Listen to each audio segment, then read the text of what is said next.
Good evening. Karimganj TV নিউজের পক্ষ থেকে আপনাদের সবাইকে স্বাগত। বাংলাদেশের রাজপথে নেমেছে হাজার হাজার হিন্দু। হিন্দু সম্প্রদায় নতুন সরকার দাবি করেছে। হিন্দুদের উপর অত্যাচার বন্ধ করতে হবে, সংখ্যালঘুদের সুরক্ষা নিশ্চিত করতে হবে। মোহাম্মদ ইউনুসকে চিঠি দিয়েছে বাংলাদেশের হিন্দু সম্প্রদায়। শীঘ্রই হিন্দু, বৌদ্ধ, খ্রিস্টানদের নিরাপত্তা নিশ্চিত করার দাবি জানান তারা।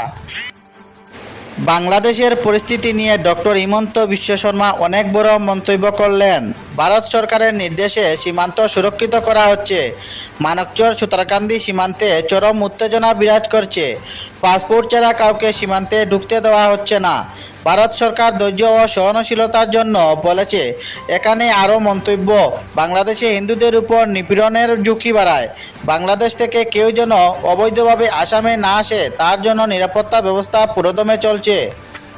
কুমিল্লা জেলার বড়ইগাঁও গ্রামের কুশিয়ারপাড় নিবাসী অমিয় সিংয়ের বাড়িতে গতকাল রাত 1টায় দুর্বৃত্তরা আগুন দেয়। আগুনে তাদের গোয়ালঘর সম্পূর্ণ ভস্মীভূত হয় এবং 2টি গরু আগুনে পুড়ে মারা যায়।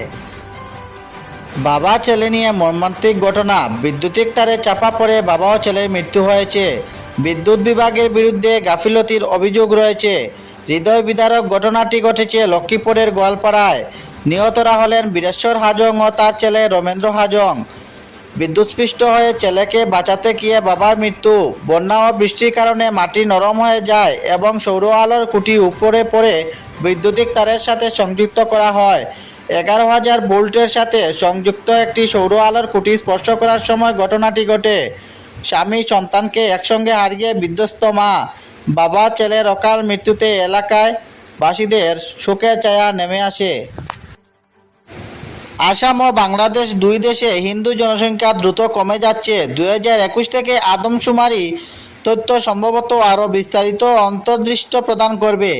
উভয় জায়গায় 2021 পর্যন্ত অফিসিয়ালি আদমশুমারি তথ্য স্পষ্টভাবে একটি জনসংখ্যাতাত্ত্বিক পরিবর্তন প্রদর্শন করে। পশ্চিমবঙ্গ, ঝাড়খণ্ডের পরিস্থিতি একই রকম হতে পারে বলে আশা করা যাচ্ছে।